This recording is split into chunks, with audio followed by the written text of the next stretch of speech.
ह्या पाण्यात तुमचा माणूस पडला. हा माणूस पडला तुमचा, पण ह्या पाण्यात. अरे हा ना. पाण्यात पडलाय माणूस. पण अरे अरे पडला तुमचा माणूस. बाबा सायकल जवळची कोण राहिला हो तू? आईला एकच वाक्य उलट पालट करून बोलताय. अरे माणूस पडलाय माहिती, आणि ह्याच पाण्यात पडलं ना, ते सुद्धा आम्हाला माहिती. त्या बाहेर कसं काढायचं तुला ते सांग बरं.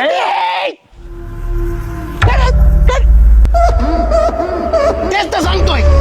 ज्या पाण्यात तुमचा माणूस पडला त्याच पाण्यात मी पडलो. आणि आता तुम्ही मला विचारताय त्या पाण्यातून बाहेर कसं पडायचं. हा बोल पुढं. ज्या पाण्यात तुमचा माणूस पडलाय त्याच पाण्यात मी पडलो होतो, आणि आता तुम्ही मला म्हणता या पाण्यातून बाहेर कसं पडायचं. ज्या पाण्यात तुमचा माणूस पडला होता त्याच पाण्यात मी पडलो होतो, आणि आता तुम्ही मला विचारता या पाण्यातून कसं बाहेर पडायचं, जे काय मला माहित नाही. अरे भार खाऊ माहित नाही गेलो चांगला, एवढा वेळ लावला तू. अरे कसं काय माहित नाही तुला? उंचून चांगला मला तू तुझ्या आईला. काय केलं तू?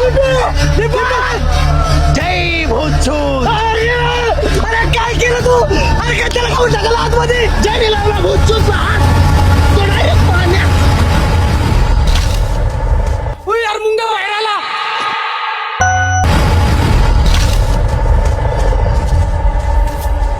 होय यार मुंगा बाहेर आला.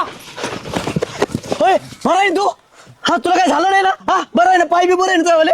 डोके बिकेला काय लागलं नाही ना? हा व्यवस्थित वाटतंय तुला? हा सगळं बरोबर आहे ना? होय होय मग ये. काय झालं तुला? निले हा एक गोष्ट कळाली का तुला? काय रे? ज्या वेळेस एखादा माणूस यात उडी मारतो किंवा पडतो, तेव्हा या विहिरीत कैद असलेला माणूस बाहेर पडतो. हा रे, कारण जेव्हा मुंगेने याची उडी मारली त्यावेळेस ह्यो बाबा बाहेर आला, आणि आता या बाबाने दीपकला आत टाकलं तर ह्यो मुंग्या बाहेर आला. हा असा विषय आहे या विहिरीचा. अरे याचा अर्थ कळलं का तुला? काय? या विहिरीत कायम एक माणूस कैद असतोच. या विहिरीत कायम एक माणूस कैद असतोच.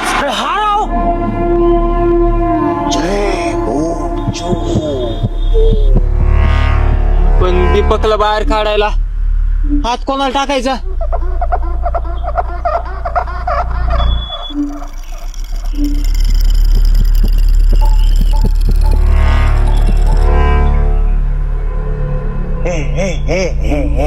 माझ्याकडे पाहू नका. हे उभं करून राहिले. पुढे येऊ नका, पुढे येऊ नका. मी नाही जाणार बघा, मला बाहेर जायचंय. पुढे येऊ नका. अरे पुढे येऊ नका. पुढे येऊ नका. मी आहे. मी शिवी दे भूतचूत बाबा. पुढे टाकलं मी शिवी देईन. भूतचूत बाबाची शिवीला खतरनाक आहे. अरे पुढे येऊ नका. सुन के मेरे शिवी, मेरे उगा दिली. अशी कोणती सेवे? अरे त्याचं काय ऐकता?